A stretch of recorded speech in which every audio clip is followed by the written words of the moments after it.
Estamos acá con el doctor Facundo Ulibarri, médico, especialista en gastroenterología. Facundo, muy buenos días, muchas gracias por estar acá.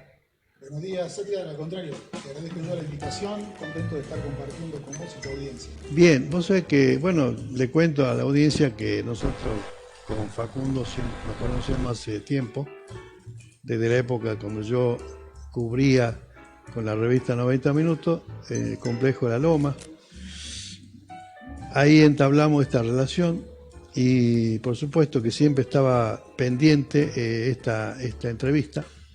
Siempre hablamos que cuando, bueno, en algún momento íbamos a hacer la entrevista. Bueno, hoy es ya una realidad concreta. Bueno, como yo dije, Facundo Ulibarri es médico especialista en gastroenterología. Para que mucha gente no sabe qué es la gastroenterología, casualmente lo invitamos acá al doctor Facundo Ulibarri para que nos cuente qué comprende esta especialidad, la gastroenterología, porque por ahí se puede confundir con otra especialidad, ¿no? Sí, sí, por supuesto, está muy bien que lo preguntes, Edgar, porque desde hace unos años a esta parte la medicina se fue especializando y subespecializando en distintas áreas. Por supuesto que todo tiene que ver con los avances de la medicina, entonces el médico que en la antigüedad abarcaba casi todas las especialidades, hoy día existe lo mismo, pero se van especializando en algunas ramas. En el caso de la gastroenterología, es el médico que se ocupa del aparato digestivo y de sus glándulas anexas, como el hígado, el páncreas, el vaso, etc. Entonces, comprende enfermedades tanto del esófago, como del estómago, como del intestino delgado y como el colon, que es el intestino grueso. Claro. Y las glándulas, como yo te decía, el hígado, el vaso principalmente. Facundo, yo tengo acá un informe que me dice, por ejemplo, para empezar a hablar, que hoy vamos a hablar, yo diría, para no dispersarnos, sobre el cáncer de colon, ¿no? Sí. Para que mucha gente que no sabe qué es el cáncer de colon. Bueno, hay un informe que dice que el cáncer de colon es una enfermedad frecuente en nuestro país, o sea, en la Argentina. Es la segunda causa de muerte por cáncer y mueren 6.500 personas por año. Y lo destacable de esto, que es una enfermedad prevenible, es decir, que se puede prevenir. No es algo impensado pensar en una prevención. Comentame, estos 6.500 personas que mueren por año, ¿es en la Argentina o a nivel mundial? No, es en Argentina, es una estadística nacional. Ajá. Y es importante abarcar este tema puntualmente, Sí. si es que tratamos de que la medicina principalmente debería ser preventiva, digamos, ¿no? Claro. Y dentro de esa prevención, lo que abarca a nuestra especialidad en particular, tenemos una enfermedad neoplásica, un cáncer que es muy frecuente en la región, ¿no? Occidente, a diferencia de otros países, el cáncer de colon es un cáncer bastante común. Esa es la mala noticia, ¿no? Como vos bien recién citabas, que es un cáncer que ocupa los primeros lugares, ¿no? Dentro de la estadística. Pero la buena noticia, yo le explico a los pacientes de esa forma, Sí. la buena noticia, que siempre es bueno tener una noticia un poco más alentadora, es que este cáncer se puede prevenir, es decir, se puede evitar. En más del 90% se puede evitar el cáncer. Y aún así, habiéndolo diagnosticado a tiempo, ya desarrollado el cáncer, tiene altas chances de curación. Entonces, abarcar esta enfermedad antes de que comiencen los síntomas es el punto principal para prevenirlo. Facundo, también esta enfermedad surge o aparece generalmente a partir de los 50 años. Claro. O la persona que cumple 50 años, a partir de los 50 años, es conveniente o es recomendable que vaya a su médico o clínico, Claro, su médico claro. cabecera, o bueno, un especialista en este caso, ¿no? Exacto. Bueno, con respecto a eso, la forma de prevención, se ha estudiado mucho la historia natural de este cáncer, es Sí. decir, desde el momento que aparece, lesiones precursoras que todavía no son cáncer, pero que sabemos que si uno las deja desarrollarse en algún momento va a ocurrir eso. Y estadísticamente se sabe que las lesiones precursoras, llamadas pólipos, ¿no? Pólipos son como pequeñas excrescencias, o para que la gente entienda, son como pequeñas verruguitas que tienen distintas formas, que comienzan a aparecer en el intestino, y se sabe que entre los 45 y 50 años de edad comienzan a aparecer en algunos pacientes este tipo de lesiones, que sin darnos cuenta, porque no sentimos síntomas, claro, no hay síntomas, duele, nada, no genera malestar ni nada, a esa edad empiezan a aparecer y van creciendo con los años hasta que llega un punto en que se degenera, digamos, se transforma ya en un cáncer de colon. Pero no ocurre eso de un día para el otro, de un mes en el otro, claro, sino que a partir de esa edad comienzan a crecer y en un lapso de 10 años termina desarrollando el cáncer de colon. La idea, justamente, es detectar estas lesiones precursoras haciendo algunos estudios, ¿no? Claro. Para poder detectarlos. Recién decías sobre el pólipo, ¿no? Sí. Pólipo decías vos que era como una especie de verruga Exacto. que aparece. La única forma, ¿cómo se detecta esta verruga o cómo se detectan estos pólipos en el intestino? Bien. Si bien hay descritos distintos métodos para el diagnóstico, Sí. los dos métodos, digamos, que son de mayor utilidad son el test de sangre oculta en materia fecal, que es un test no invasivo, donde trata de detectar microscópicamente o a través de una reacción en realidad, en la materia fecal si existen glóbulos rojos. No debería haber glóbulos rojos dando vueltas a la materia fecal. Claro. En el caso de que diera positivo, ese paciente pasa a un segundo estudio que es la colonoscopía. Muchas veces en la práctica utilizamos directamente el estudio de la colonoscopía, la videocolonoscopía, para detectar los pólipos directamente, porque tenemos la posibilidad de hacer ese estudio para que la gente por ahí no lo tiene muy claro. La colonoscopía o la endoscopía en sí es un estudio que consiste en una sonda flexible que tiene una cámara y que se introduce en el caso del colon a través del recto, ¿no es cierto? Claro. Y va mirando a través de un monitor todas las características de ese intestino. El médico, por supuesto. El médico, claro. Ahora, esa requiere una anestesia local. Claro, es un estudio que se hace con una sedación anestésica. La anestesia, hay distintos planos de anestesia, más profundas o más superficiales. No es una anestesia como para una operación, pero sí para que el paciente no tenga disconfort, malestar ni nada, que dura más o menos unos 20 minutos un estudio de este tipo y el paciente lo puede tolerar sin ningún problema porque está dormido, ¿no? Claro. Y permite al médico hacer el estudio con tranquilidad y tratando de detectar esos pólipos que decíamos. Facundo, y para este estudio el paciente requiere una preparación previa. Claro, el paciente se prepara el día ante la tarde anterior, a veces lo hacemos tomar a la madrugada algún tipo de purgante, y al otro día a la mañana se hacen los estudios. O sea, el intestino tiene que estar totalmente limpio. Claro, a diferencia del estómago, porque el estómago nuestro, si uno quiere encontrar un estómago limpito para hacer una endoscopía del estómago, por ejemplo, para ver gastritis o lo que sea, con el solo hecho de estar en ayunas durante 8 horas es suficiente. Es suficiente. El estómago se limpia solito. Claro. El intestino es un órgano suyo por naturaleza y tiene que estar así. Por más que el paciente por ahí nos dice, no, pero doctor, yo no estoy comiendo casi nada de hace 2 o 3 días, no. El intestino hay que limpiarlo para detectar estos pólipos, porque ten en cuenta, Edgar, que los pólipos pueden medir 4 o 5 centímetros, pero también pueden medir 5 milímetros. Claro. 5 milímetros. Microscópicamente. Es muy como pequeño. como un granito de arveja, digamos, muy chiquitito. Y si el intestino no está limpio en forma correcta, eso no lo podemos detectar. Y la idea es justamente detectar eso. Claro. Porque al detectarlos, la mayoría de las veces tratamos de resolver el problema en el momento. Tenemos los materiales en general para resolverlo en el momento. O sea, se lo desactiva ahí, se lo... Claro. ¿Qué sería resolverlo? Es resecarlo, extirparlo al pólipo. Con unos instrumental que tenemos en el momento, se hace una terapéutica endoscópica, le decimos, y resecamos el pólipo. Cuando son pólipos un poco más grandes, que necesitan otro tipo de material, bueno, se le toma alguna muestra o se los marca para ubicarlo en un segundo estudio y ya pedir materiales especiales para también resolverlos mediante la endoscopía. Por supuesto que no es un examen traumático, ¿no? Digamos, traumático podría ser en el sentido de que en la parte emocional del paciente, porque tenemos estudios, tengamos en cuenta, Edgar, que son estudios que afectan lo emocional, ¿no? El pudor de las personas, y que muchas veces esa es la preocupación mayor del paciente, más que el estudio y la anestesia en sí, ¿no? Claro. Y eso los médicos lo tenemos muy en cuenta para que el paciente, toda su integridad, digamos, y privacidad sea respetada lo mayor posible. ¿Cuál es la diferencia entre una endoscopía y la coloscopía? Bueno, en realidad, endoscopía es todo. Todo. Endoscopía es la introducción de esta sonda, que es el endoscopio, a través de los orificios naturales, Claro. ¿no? La boca o Sí, el sí, sí, ano. claro.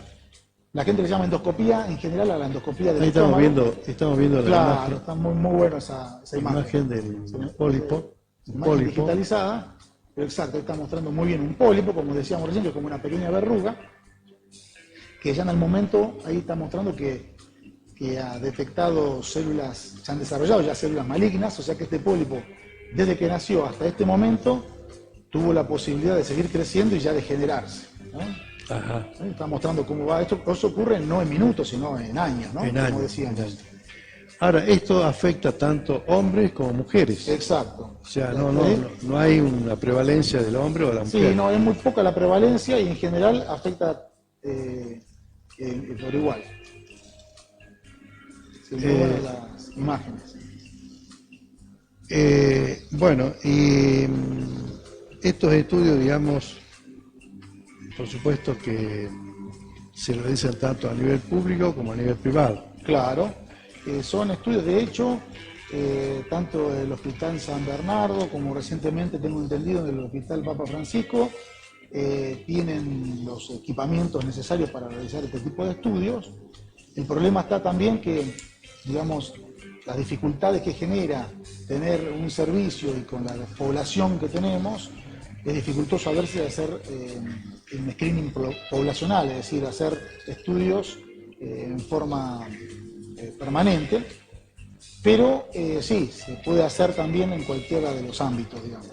Facundo, ¿cuál es la causa más común de estos pólipos que aparecen en el intestino? O sea, muchas veces se dice que por la dieta alimenticia del norte, otro, no sé, que es hereditario. Claro, en realidad son varios factores. Sí. Como vos bien decís, uno puede ser el hereditario, es decir, que hay pacientes que tienen una prevalencia, una predisposición genética de desarrollar este tipo de pólipos, pero también tiene que ver con la alimentación. Sabemos que Occidente en general, nuestra región en particular, y no es solamente Salta, sino el continente, la dieta rica en carnes y pocas frutas, verduras, pocas fibras, es un elemento importante para desarrollar este tipo de pólipos.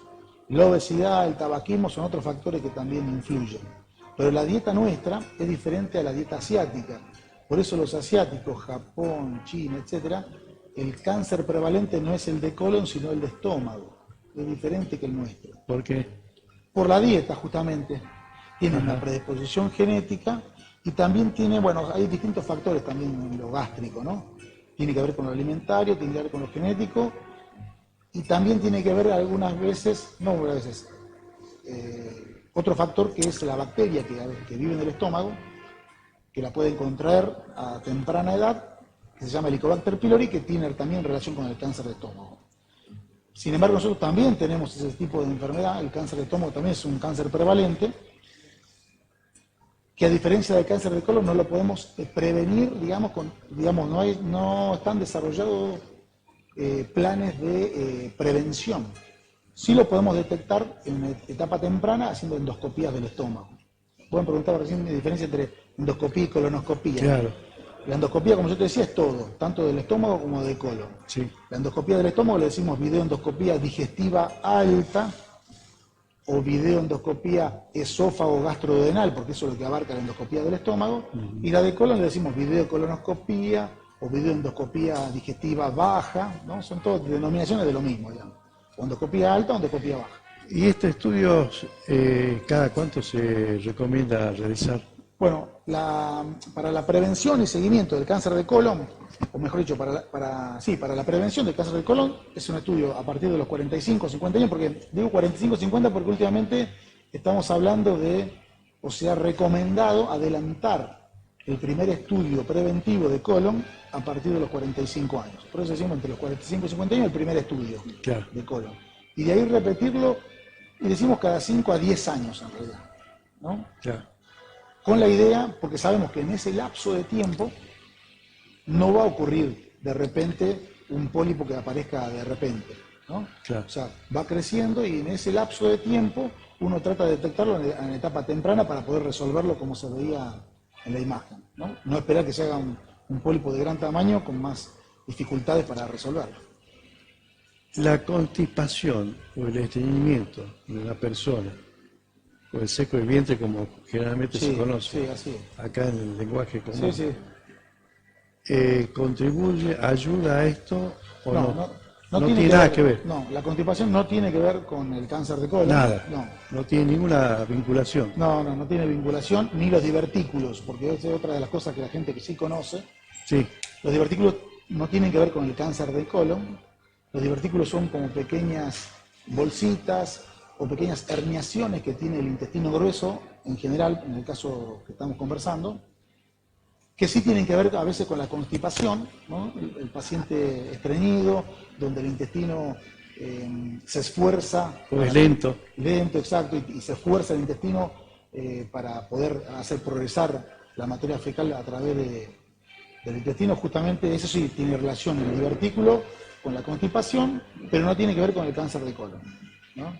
Tampoco tiene necesidad de sacar un divertículo, excepto que los divertículos se inflamen con el tiempo, hagan lo que llamamos diverticulitis, y estas diverticulitis pueden complicarse o no, o hacer diverticulitis muy frecuentemente que lleva al médico a recomendarle resecar un sector del intestino, y generalmente estos divertículos se manifiestan, si bien se pueden manifestar en cualquier parte, mayoritariamente en la parte del sigmoides, que es la última casi parte del intestino, ahí donde más densidad a veces de divertículos hay, y cuando amerita la indicación, resecar ese segmento para poder sacar los divertículos y evitar complicaciones mayores. O sea, resecar estamos hablando de... Cortar el intestino.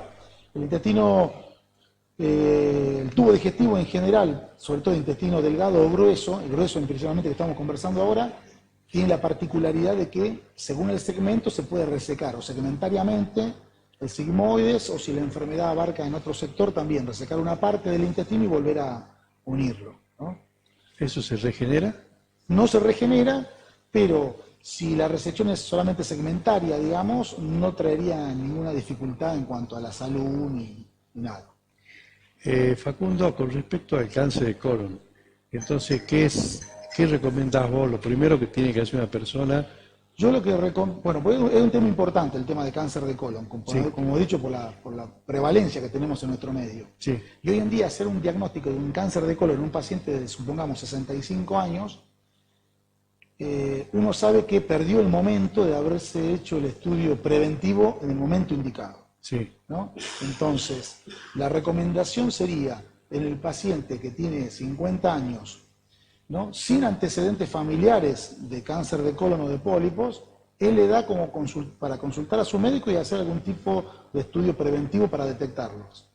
La gente sí tiene que tener en cuenta que esto no da síntomas, entonces el televidente ahora dice, no, pero si a mí no me duele nada, voy perfecto al baño, nunca hice de cuerpo con sangre, por ejemplo, y justamente lo que tratamos de hacer es este estudio antes de que comiencen a aparecer algún tipo de síntoma serio, que ya manifieste una enfermedad avanzada.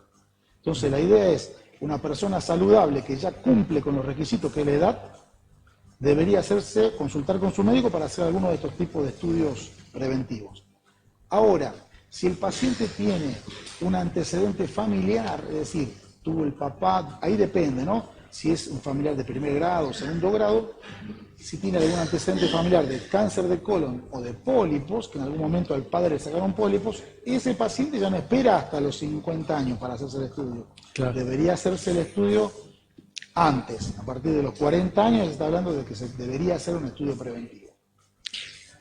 ¿Y qué recomiendas vos para una persona que se le encuentra ya o con algún indicio de cáncer de colon, después de realizar este estudio o esta endoscopía o la colonoscopía? Sí. ¿Qué se recomienda en ese caso? Aparte de ustedes en ese momento, a través de este procedimiento, como dijiste vos, lo pueden, Extirpar. pueden extirpar. Claro. Una cosa es diagnosticar un pólipo, que el pólipo lo podemos resolver mayoritariamente a través de una endoscopía, ¿no? Sí. A través de la colonoscopía misma, como conversábamos recién, Sí. lo podemos resecar, extirpar. Y otra cosa diferente es cuando el pólipo ya, después de cierto tiempo y años de evolución, se transformó ya en cáncer. En ese caso es diferente, ya el médico endoscopista ya perdió la posibilidad de poderlo resolver y pasa a la etapa quirúrgica. Es decir, que ese pólipo ya es un pólipo cancerígeno, es un cáncer de colon, y ese cáncer se tiene que resolver mediante cirugía. Y después evaluar con el oncólogo también si hay necesidad de hacer algún tipo de tratamiento oncológico Ajá, de quimioterapia o complementaria. claro. Aún la cirugía, los cirujanos, tenemos cirujanos muy expertos en Salta también para esta patología, y se resuelve, como yo te decía, resecando un sector del intestino. Aún así, habiéndose desarrollado el cáncer de colon, depende de la etapa evolutiva, que vos sabés que una cosa es un cáncer incipiente, un cáncer muy avanzado o que ya se diseminó por el organismo. Es diferente las posibilidades de curación que tengan. Claro. Pero si hablamos de etapas incipientes, también tienen una alta chance de curación. Con la cirugía, resecando la enfermedad y después haciendo algún tipo de tratamiento oncológico, los oncólogos salteños son muy buenos, se hace una quimioterapia y las chances de curación son altas también. O sea que la idea es no dejarse estar, digamos.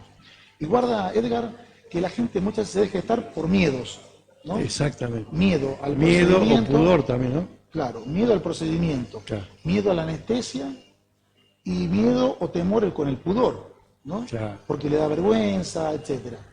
Y yo creo que es una pena que ocurra esto y pierda el tiempo el paciente, porque cuando ya finalmente se tiene que hacer el estudio, porque los síntomas ya empezaron a aparecer síntomas en el paciente que ya ameritan ya no perder más el tiempo, justamente lo que ocurrió es eso, perdió el momento, la etapa en que se podía haber beneficiado con un estudio, ¿no?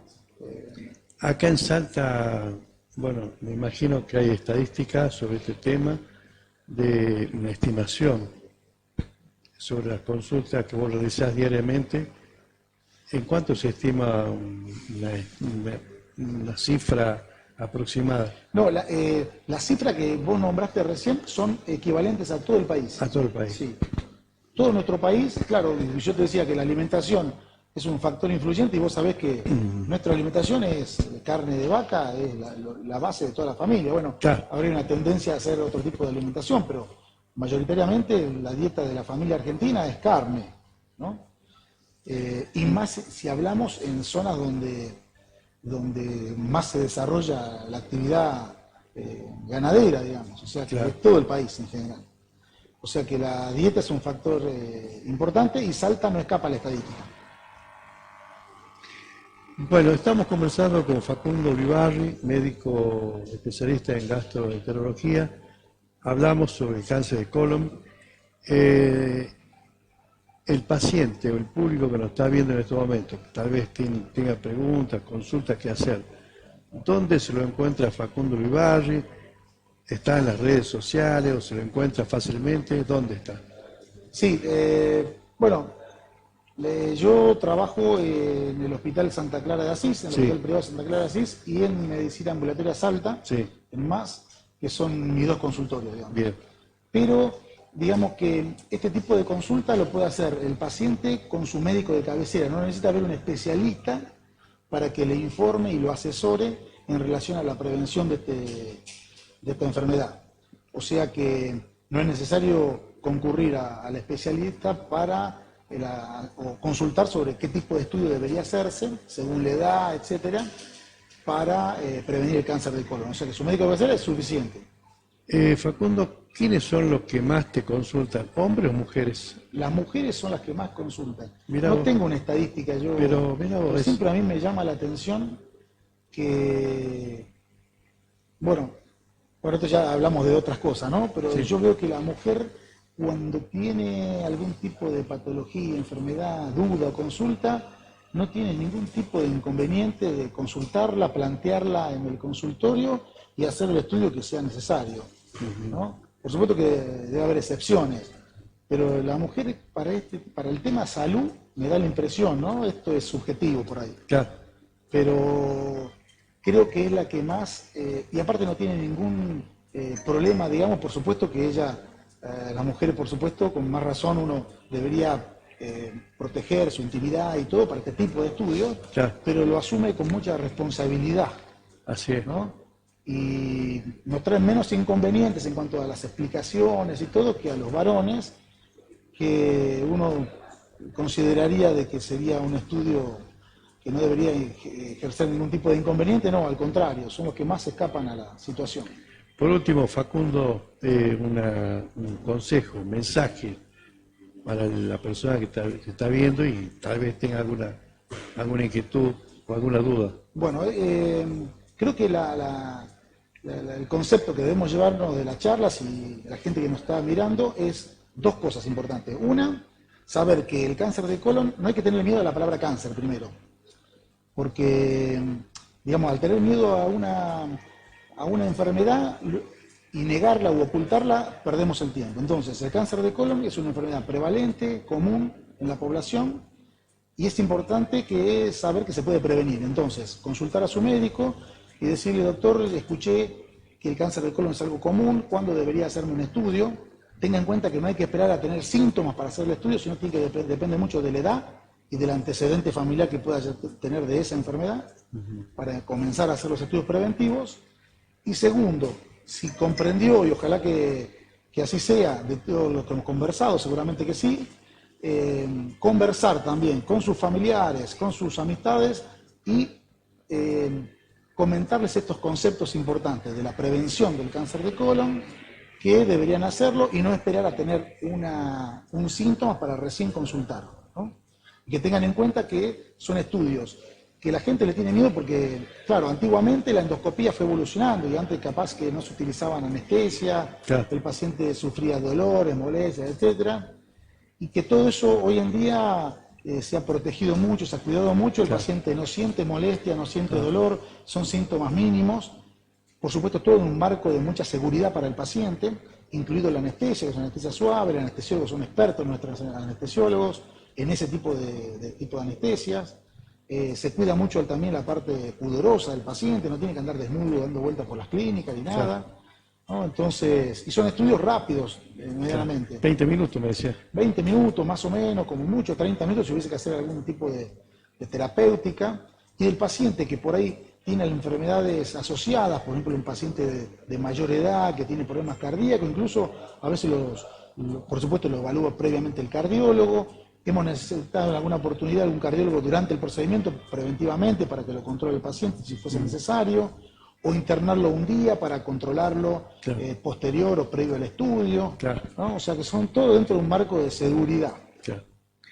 Muy bien, Facundo Ulibarri, médico especialista en gastroenterología, seguramente vamos a estar tal vez en un segundo contacto Con todo para gusto. aclarar las dudas que nos lleguen por teléfono, por las redes sociales. Perfecto. Ya te voy a pasar yo alguna red social para consultas o lo que necesiten, ¿no? De acuerdo. Muchas gracias nuevamente, Facundo. Muchas gracias a vos, Edgar. Espero que te hayas sentido cómodo. Por supuesto, o sea, una charla muy amena y aparte por fin podemos concretar lo que siempre venimos hablando de tener esta charla para tu audiencia y conversar un poco de salud.